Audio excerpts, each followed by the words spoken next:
आज मैं आपको भारत के इतिहास के एक ऐसे शासक की कहानी सुनाने जा रहा हूं जिसकी जिंदगी उतार चढ़ाव, संघर्ष और अद्भुत घटनाओं से भरी हुई थी। उसका नाम था नसीरुद्दीन मोहम्मद हुमायूं। जी हाँ, वही हुमायूं, बाबर का बेटा और मुगल साम्राज्य का दूसरा बादशाह। दोस्तों, अगर बाबर ने मुगल साम्राज्य की नींव रखी थी और अकबर ने उसे महानता के शिखर तक पहुंचाया था, तो हुमायूं उस बीच का पुल था जिसने गिरते संभलते हुए अकबर के लिए रास्ता तैयार किया था। हुमायूं का जन्म 1508 में काबुल में हुआ था। वे शुरू से ही पढ़ाई लिखाई, खासकर खगोल विज्ञान और ज्योतिष में रुचि रखते थे। उनका नाम ही था हुमायूं, जिसका मतलब होता है भाग्यशाली। लेकिन उनकी जिंदगी देखकर लगता है कि उनका भाग्य उनसे हमेशा आंख मिचौली खेलता रहा। 1530 में बाबर की मृत्यु के बाद मात्र 23 साल की उम्र में हुमायूं दिल्ली की गद्दी पर बैठे। लेकिन दोस्तों, ये गद्दी आसान नहीं थी। चारों तरफ दुश्मन खड़े थे। अफगान सरदार, राजपूत राजा, गुजरात का बहादुर शाह और सबसे बड़ी चुनौती उनके अपने भाई। अब जरा सोचिए, इतनी कम उम्र में जब कोई नौजवान शासक बने और चारों ओर दुश्मनों का घेरा हो तो क्या होगा। यही स्थिति हुमायूं की थी। हुमायूं अच्छे इंसान थे, दयालु थे, कला और विद्या प्रेमी थे। लेकिन एक कमी थी उनमें। वे फैसले लेने में धीमे थे और दुश्मनों को पूरी तरह खत्म नहीं करते थे।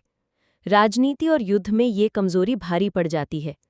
गुजरात के बहादुर शाह से उन्होंने लड़ाई की, जीते भी, लेकिन निर्णायक जीत नहीं मिली। फिर सामने आए शेर खान, यानी शेर शाह सूरी। 1539 की चौसा की लड़ाई, 1540 की कनौज की लड़ाई, दोनों में हुमायूं बुरी तरह हार गए और इस तरह बाबर का बनाया साम्राज्य हुमायूं के हाथों से निकल गया। हारकर हुमायूं दर-दर भटकने लगे।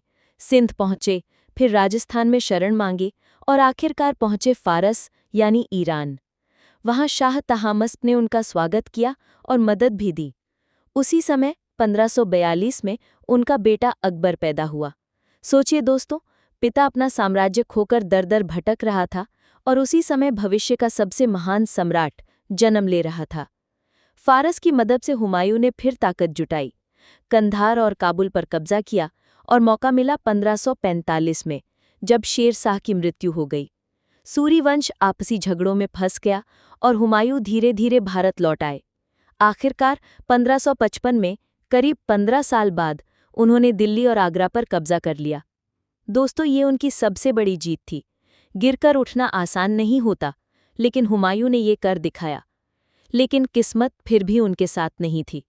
1556 में अपनी लाइब्रेरी की सीढ़ियों से गिरकर उनकी मृत्यु हो गई। इतिहास कितना अजीब है।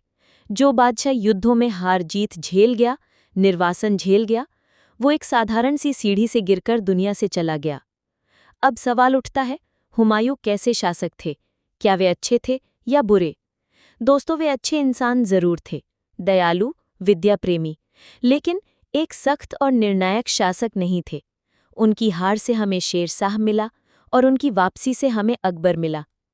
तो अगर हम निष्कर्ष निकालें तो कह सकते हैं, बाबर ने साम्राज्य की नींव रखी, हुमायूं ने उसे बचाने की कोशिश की और अकबर ने उसे महान बनाया।